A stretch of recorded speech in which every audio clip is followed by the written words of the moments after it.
कोलकाता मेरी जन्मभूमि है, एमपी मेरा कर्मभूमि है और भारत मेरा कर्मभूमि है। ये 52 शक्तिपीठ है, जिसमें भारत में 42 शक्तिपीठ है, 10 भारत के बाहर है। ये 42 शक्तिपीठ जो है, इनको पद ब्रज में दर्शन करना, ये मेरा गुरु जी का इच्छा है। 70 वर्ष की उम्र में भी 9000 किलोमीटर पैदल पथ यात्रा कर बाइसी पहुंचे नर्मदानंद ब्रह्मचारी महाराज। सभी 52 शक्तिपीठों का दर्शन कर अपने गुरु के आदेश का पालन करने के बाद होंगे वापस। नमस्कार, आप देख रहे हैं BC24 न्यूज, हक की बात जनता के साथ। भले ही आधुनिक युग में लोगों को संतों की वाणी और उनके ध्यान तप से अधिक भरोसा विज्ञान पर हो, लेकिन आज भी सनातन धर्म में ऐसे महंत हैं जो आश्चर्यचकित करने वाले कार्य को संपन्न कर विज्ञान को चुनौती दे रहे हैं। हम बात कर रहे हैं मध्य प्रदेश के नर्मदानंद ब्रह्मचारी महाराज की। बता दें कि नर्मदानंद ब्रह्मचारी महाराज जी की उम्र 70 वर्ष होने के बावजूद भी 2 वर्ष 5 महीने में 9000 किलोमीटर का यात्रा पैदल सफर कर चुके हैं और अब भी महाराज जी के पथ यात्रा जारी है। नर्मदानंद जी ने बताया कि उनके गुरु के आदेश की पूर्ति के लिए वह सभी 52 शक्तिपीठों का पैदल पथ यात्रा से दर्शन कर रहे हैं, जिससे अब तक भारत के 11 राज्यों का पैदल पथ यात्रा के दौरान 9000 किलोमीटर की दूरी तय कर 20 शक्तिपीठों का दर्शन कर चुके हैं। अब वह देवघर पहुंचकर 21वें शक्तिपीठ का दर्शन करने वाले हैं। बता दें कि नर्मदानंद महाराज जी की उम्र 70 वर्ष होने के बावजूद भी वह सिर्फ एक लंगोट पहने हुए देश भर का पैदल यात्रा कर निकले हैं और उनमें आज भी ऊर्जा की कमी नहीं है। जानकारी के लिए बताते चले कि नर्मदानंद जी महाराज किशनगंज के बाद बाइसी हिजला में स्थित महर्षि मई योग आश्रम में बुधवार रात्रि को पहुंचे थे, जहां रात्रि विश्राम किए। उनके बाद फिर सुबह 6 बजे ही अपने पैदल तीर्थ यात्रा पर निकल गए, जहां से बाइसी के भक्तों ने उनके साथ देकर आगे तक गए।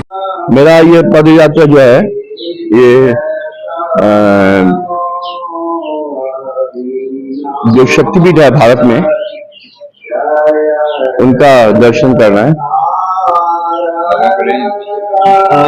कुल मिला के 52 शक्तिपीठ है, जिसमें भारत में 42 शक्तिपीठ है, 10 भारत के बाहर है। ये 42 शक्तिपीठ जो है, इनको पद ब्रज में दर्शन करना, ये मेरा गुरु जी का इच्छा है। उसके हिसाब से ये चल रहा है गुरु शक्ति से। ये शुरू हुआ है मध्य प्रदेश से। मध्य प्रदेश में नर्मदा मैया बहती है। नर्मदा मैया जो है, जैसे बंगाल में आपको गंगा मैया मिलेंगे, बिहार में मिलेंगे गंगा जी, ऐसा मध्य प्रदेश में आपको नर्मदा मैया मिलेंगे, जो मध्य प्रदेश का अमरकांड से चलते हुए उद्गम उनका अमरकांटक में है और गुजरात में समुद्र में जाके समा गया है। बहुत पवित्र नदी है, पवित्र स्वतोषिनी है। मां नर्मदा का उद्गम स्थल अमरकंटक जो है MP में है, वहां 2 शक्तिपीठ है, वहां से शुरू हुआ। तो ये शुरू हुआ 2021 का 20 नवंबर, मतलब अभी करीब 2.5 साल हो रहा है।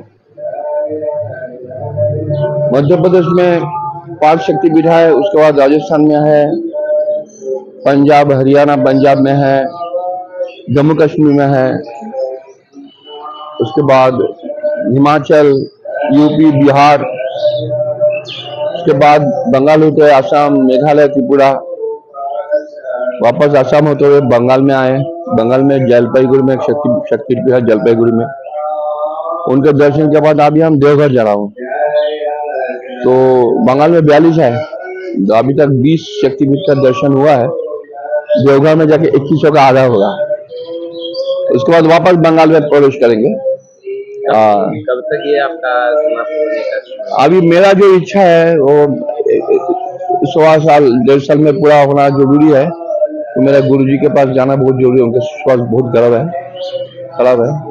तो 1.25 साल 1.5 साल में हो जाए तो भगवान की कृपा है हमारे ऊपर।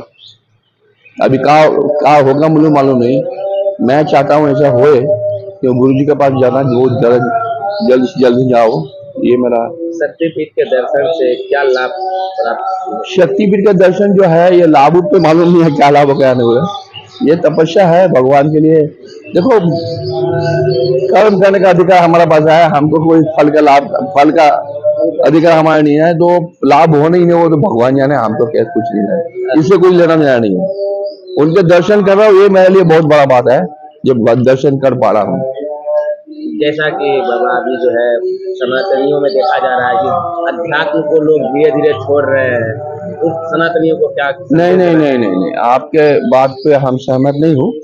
मैं जब छोटे थे, हम बंगाल में, मेरा जन्म हुआ कलकत्ता में। कलकत्ता में जन्मभूमि है, एमपी मेरा कर्मभूमि है, और भारत मेरा कर्मभूमि है। तो हमने देखा बंगाल में, जो हम छोटे थे, हम स्कूल में पढ़े, कॉलेज में पढ़े, बंगाल में कुछ नौकरी भी हम पहले स्टार्टिंग में किए थे। तो मैं देखा उससे भगवान जो आध्यात्मिक चेतना बंगाल में थे, उससे आज के टाइम में बहुत ज्यादा है। तो आप जो बोल रहे कम हो रहा है, ये उल्टा है मेरे हिसाब से। नहीं, मैंने अब तक जो घूमे हैं, देख रहे हैं लोग जो है भारत के पूरे भारत, अब वो बिहार बोलो या वो पंजाब बोलो या जम्मू बोलो या हिमाचल बोलो या यूपी बोलो या त्रिपुरा बोलो या असम बोलो, हिंदू हर जगह में एक है, एक ही है सबके चरित्र, कोई डिफरेंस नहीं है, कोई मतलब बदलाव नहीं है।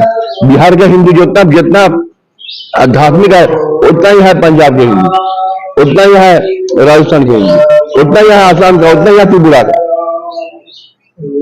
और उतना ही है बंगाल के। कितना दूरी अब तक तय हो गया? अभी तक 9,000 किलोमीटर हुआ, ये जाकर 9,000 हुआ है। आपकी उम्र क्या है? मेरा अभी 70 पूरा हो गया, 71 चल रहा है। तो पूरे पैदल ही चलते? अभी करे क्या, पैसा ना करे तो क्या गाड़ी घोड़ा में करेंगे? नहीं, आप कहेंगे तो वैसा हो सकते हैं। नहीं, तो जरूरत तो फायदा नहीं है भैया। कोई भी काम करोगे उसको कुछ स्वार्थ होता है, भगवान को प्राप्त करने की स्वार्थ है। आपको स्वार्थ पूरा नहीं होगा तो क्या करोगे? यदि ये स्वार्थ पूरा करना है तो पैदल ही करना पड़ेगा। ईश्वर दर्शन करना है तो पैदल करना पड़ेगा, और आपको घूमना है, देखना है, दर्शन करना है तो गाड़ी घोड़ा में कर लो, मगर वो करके कोई फायदा नहीं है मेरा। हर महादेव। अपना नाम बता दीजिए। हमारा नाम नर्मदानंद ब्रह्मचारी, नर्मदा मैया के किनारे हमारा गुरु आश्रम है। मैं नर्मदा मैया का नंद हूँ, इसलिए नर्मदानंद ब्रह्मचारी। शाम को करीब 6:30 बजे करीब में पूज्य स्वामी आनंद सर जी महाराज के द्वारा हमें सूचना मिली, जो यहाँ के विधि व्यवस्थक हैं, और उनके द्वारा बताया गया कि महाराज जी आ रहे हैं, और उनकी सेवा सत्कार में जो व्यवस्था हम सभी से हो पाई, उसे उनके अनुसार हम लोग किए, और यहाँ पर रात भर वो ठहरे, और उनकी सेवा सत्कार हुई यहाँ से, और फिर पूरा हमें सुबह में जलपान कर यहाँ से वो अपनी पैदल यात्रा को आरंभ कर दिया। आपका क्या नाम है? जी, मेरा नाम है स्वामी गुरुद्वार बाबा। ये जगह कौन सा? ये हिजरा आश्रम है, महर्षि में ही ध्यान जगह आश्रम है, महर्षि में ध्यान जगह।